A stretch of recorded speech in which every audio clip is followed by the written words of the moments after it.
For those who haven't met, my name's Tim Smith. I'm a business doctor. We're a franchise business, so I look after the territory that covers Warrington, Altrincham, Runcorn, Knutsford, most of Manchester as well. Right.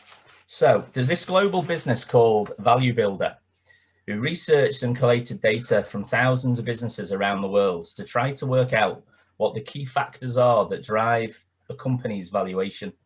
And the conclusion that they drew was that there are 8 factors that affect a company's valuation.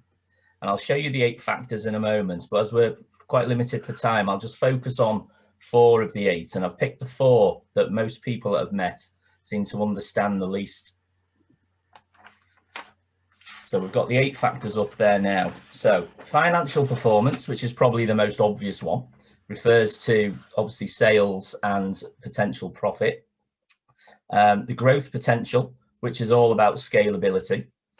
The Switzerland structure, which I'll explain shortly. The valuation seesaw, which refers to working capital needs on one side and a valuation on the other.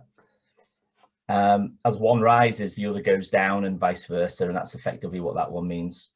Recurring revenue, which is all about whether you've got a subscription-based business model or not, which is definitely all the rage at the moment because it does give you a level of consistency.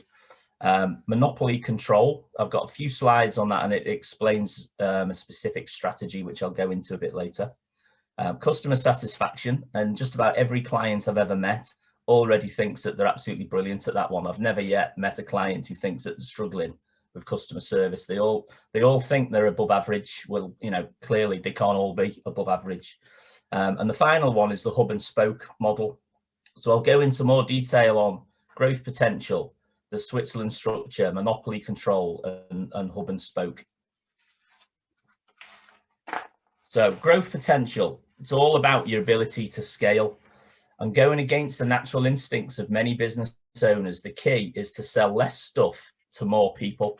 I mean, some people say to me, yeah, but you know, look at Amazon, they sell absolutely everything and they're dominating the world. And yeah, they do sell absolutely everything these days, but originally they didn't. They were all about books and they were already turning over billions before they started moving into other products. So selling less stuff to more people is key to scalability, and a lot of people's instincts are literally the exact opposite to that.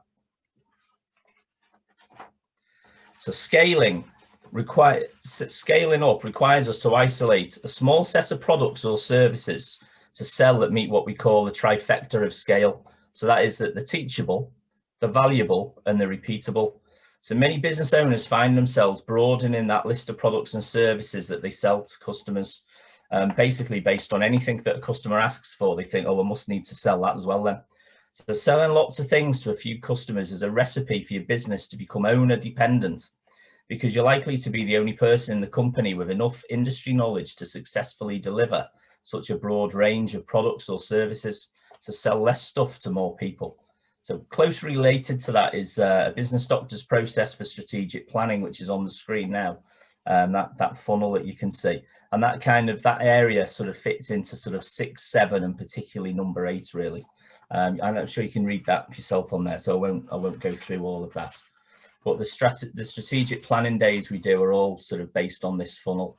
And a strategic planning day to get through the 10 steps typically takes us about 7 or 8 hours, literally, with a business owner. Okay, so the Switzerland structure. So people are obviously quite often curious about what we mean by this one. So the name comes from the country, which is obviously obsessed with neutrality, and not just, you know, watches and pen knives, as a lot of people seem to think, but they're all about being independent. So the goal is neutrality. So you too should be obsessed by making sure that your business is independent of any one customer, employee, or supplier. And this is effectively what we mean by Switzerland structure. So from a customer perspective, what we're talking about is having a goal that should basically say that no one customer or supplier should make up any more than 15% of the revenue. And that's quite often quite difficult if you're in a particularly small SME business, but even as customers get, as businesses get larger, quite often they are still far too reliant on a single employee or customer or supplier. So ideally, you should be able to switch any of your suppliers without significantly impacting your business. So often at times, the hardest part of the Switzerland structure is to reduce the reliance on the one or two key employees. And sometimes we find that hiring more staff and therefore increasing your cost base and reducing your profitability can actually make the company more valuable, which sounds a bit crazy because you've literally volunteered to reduce your profit by hiring more people. But what you've actually done is you've made that company more resilient, you've made it more stable and less reliant on that one individual, which is usually the business owner or partners within that business.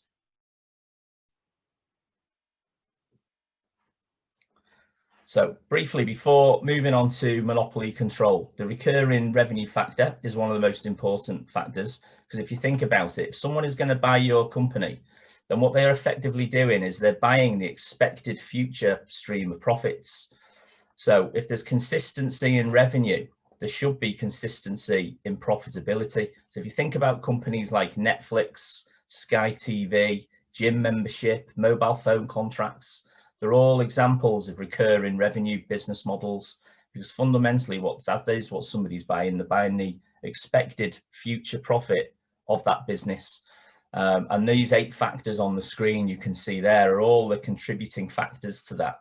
And a big part of it is about the stability of that company. And again, they're not being too reliable on any one part of it. Okay, so moving on, the next factor is the monopoly control, which is also known as the wow factor, and it refers to how well differentiated your product or service offering is. The next slide will explain that one quite clearly. So this is about as complicated as a business doctor's business model gets, actually. So basically what it's saying that there are 3 main factors to think about before you even start writing a strategic plan for your business. And without a focus, you're in no man's land in the middle. So that's not where you want to be. So stay out of the middle, because that's the bit where you're trying to be all things to all men. And a lot of companies are in this position. And again, particularly happens at extreme ends of the market, actually. Startups who decide that, anyone that makes an inquiry about anything, that's what they should be doing. And larger companies that seem to have an urge to start diversifying into lots of different areas for no other reason than they've got the resources to do it. So having a strategy, as you can see on there, we've got 3 different areas. We've got cost focus, differentiation, and niche. So having a strategy based on cost focus very rarely works.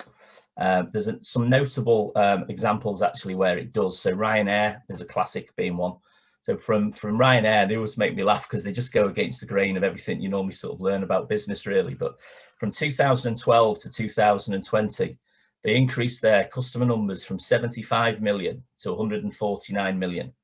And they were voted the world's worst airline in 7 of those years, despite, increasing sort of off the charts, really. But they're successful because they're cheap. But it's a risky strategy, because if someone else comes along and does it cheaper, you're left with nowhere to turn. Nobody goes on a Ryanair flight because of the service. You know what you're going to get. It's really, really cheap. The airport might actually be 20 miles away from the city you thought you were landing in, but you kind of know that before you book anyway, and you're literally being driven purely on price. So the wise strategy for most businesses is to decide on a niche focus and then how to differentiate what you do. So basically it means that businesses should be operating up and down that value proposition line that you can see on that triangle there, and I'll go into an example of that now. So another way of looking at it is the virtuous circle of differentiation, which I can never get my words out to say that one. So your goal should be to find an attribute or a benefit of the product or service that makes it unique in the market, which will give you more control over its pricing, because there is less likelihood to be products and services that can be a direct correlation to compare to. So that in turn gives you higher margins, which gives you more money for your marketing, allowing you to then further differentiate your offering again, and it starts that virtuous circle. So if you take an example of Panasonic's entry into the crowded laptop market, and it's probably one of the best examples of this that I've seen. So when they entered, Established brands already owned the attributes that customers cared about. Apple products were seen as being quite sort of sexy and trendy. HP was technically really innovative. Dell owned the benefits of buying direct with the customers in mind, cutting out the retailer in the middle. So if you're Panasonic, you can see all these people making all this money in the laptop market, and you're wondering where is it you need to position yourself, because all the obvious market positions had already been taken. So if they tried to compete directly with any one of those other incumbents, their only weapon basically would have been to go in with a lower price, which would have led to some lower margins, and they might have picked up some really price sensitive customers. But as soon as one of the big incumbents started to match that price, then Panasonic would have been nudged out of that market and it would have been a failure. So instead, what they did was they launched the Toughbook laptop brand, and the Toughbook laptop in the market gave them a unique position. Really, really popular with the military and the police around the world. Probably the brand I should have got for my children as well. But what they realized was that there's a really, really profitable laptop market in general, but whereabouts could they fit into that market if they were going to join? And that was a really good example of where they differentiated themselves. Apple don't try and compete directly with them. Neither do Dell, neither do HP, neither do most of the other players. And they came in and literally owned that segment of the market because they understood that they needed to be differentiated. If you think back to that slide I just showed with the triangle, with the niche market on the tip and the differentiation, they perfectly understood where they should be, and they literally just operate up and down that line. And pricing isn't really a factor in terms of the strategy. So the final driver, arguably the most important one, is called the hub and spoke. So it's the extent to which the business relies on you personally. So the name comes from the airline industry's reliance on hub airports, which is an efficient way to move planes around the world until obviously you get snowed in, and then the entire system breaks down. So the key takeout here is that your business is worth more without you in it. And I appreciate that's not something that any business owner really wants to hear, particularly if it's your blood, sweat and tears that have built that up. But it's a reality, because a potential buyer, they're not going to get you. They're walking off into the sunset, hopefully with a big bag, or you're walking off, sorry, with a big bag of money, hopefully. But they're not buying you. The staff, hopefully come with the business. The business owner does. So if you're in that hub and spoke model where everything goes through you, all of the decision making, all of the key customer relationships, supplier relationships, all go through you, you're in potential trouble when you come to sell your business. In fact, you could go as far as to say it's potentially a worthless business. So likewise, a hub and spoke manager controls their business with decisions centralized at that hub. So if you remove the hub, and the business is worthless, which is why companies reliant on the owner are deeply discounted or worthless when it comes to evaluation. So more importantly, hub and spoke businesses are stressful to run because you can never take a break. And all the decisions, even the really mundane ones, are all brought to you. A lot of business owners will say to me, well, I have to do everything because I'll do it better than all my staff, and I care more about it than my staff do. So it's all got to go through me. But it really is a bit of a sort of cycle of doom, really, if at some point in the future you want to exit. So this is where distinguishing between how profitable your business and how valuable your business is can come in handy, because some people use profitable and valuable interchangeably, but they're often in conflict with each other.